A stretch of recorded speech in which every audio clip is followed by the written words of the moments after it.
হঠাৎ করেই যেন দুঃস্বপ্নের মাঝে ডুবে যাচ্ছে রৌদ্রোজ্জ্বল এই শহর। উজ্জ্বল লাল কালো আগুনের স্রোত ধেয়ে আসছে শহরের দিকে, যেন কোনো অজানা শক্তির মূর্তি ভেঙে পড়ছে শহরের প্রতিটি রাস্তায় এবং ঘরে। লাভা এক অতি ক্ষমতাধর অগ্নিস্রোত। আগ্নেয়গিরির এই আগ্রাসন শুধু প্রকৃতির এক মহা বিপর্যয়ই নয়, বরং গভীর রহস্য যা মানুষকে প্রতি মুহূর্ত চমকে দিতে পারে। লাভা হলো আগ্নেয়গিরির অভ্যন্তর থেকে নির্গত তপ্ত তরল শিলা, মাটির নিচের অতি উচ্চ তাপমাত্রা এবং চাপের ফলে গলিত শিলা। বিভিন্ন প্রাকৃতিক কারণে যখন ভূপৃষ্ঠে উঠে আসে তখন আমরা তাকে লাভা হিসেবে জানি। লাভা এতটাই ভয়ঙ্কর যে এর তাপমাত্রা 700 থেকে 1200 ডিগ্রি সেলসিয়াস পর্যন্ত হয়ে থাকে, যা তাৎক্ষণিকভাবে গলিয়ে দিতে পারে যে কোনো কিছু। লাভা উদ্গীরণ মূলত পৃথিবীর টেকটনিক প্লেটের নড়াচড়ার ফলে ঘটে। যখন দুটি প্লেট একে অপরের সাথে সংঘর্ষ করে বা একে অপরের উপরে উঠে আসে, তখন পৃথিবীর অভ্যন্তরের তপ্ত ম্যাগমা উপরে উঠে আসে এবং লাভা হিসাবে নিগৃহীত হয়। এছাড়াও ভূমিকম্প এবং আগ্নেয়গিরির ভৌগোলিক অবস্থানের কারণেও লাভা উদ্গীরণ হতে পারে।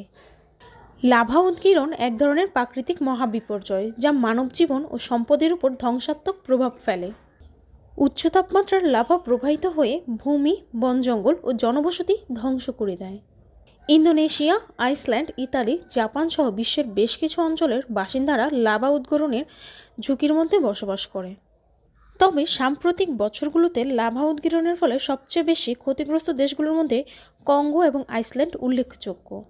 2021 সালের কঙ্গোর মাউন্ট নিয়াগ্রিও লাভা উদ্গীরণের ফলে প্রায় 1000 ঘরবাড়ি ধ্বংস হয় এবং 17টি গ্রাম ক্ষতিগ্রস্ত হয়।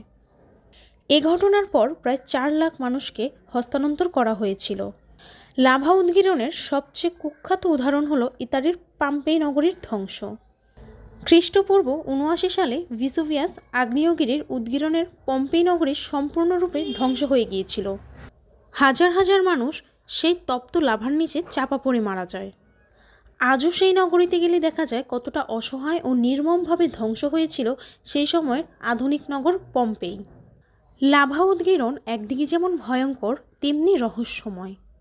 সৌভাগ্যবশত বাংলাদেশ তথা ভারতবর্ষে উল্লেখযোগ্য সক্রিয় আগ্নেয়গিরি না থাকায় এই অঞ্চলে ভয়াবহ প্রাকৃতিক দুর্যোগের সম্ভাবনা নেই বললেই চলে। লাভা উদ্গীরণ ঠেকানো সম্ভব না হলেও বিজ্ঞান ও প্রযুক্তির সাহায্যে বর্তমানে আমরা কিছুটা হলেও এই ধ্বংসাত্মক প্রক্রিয়ার পূর্বাভাস জানা এবং সুরক্ষার ব্যবস্থা নেওয়া সম্ভব। এই আধুনিক যুগে এসেও আগুনের এমন স্রোত আমাদের শেখায় প্রকৃতির সামনে আমরা কতটা অসহায়।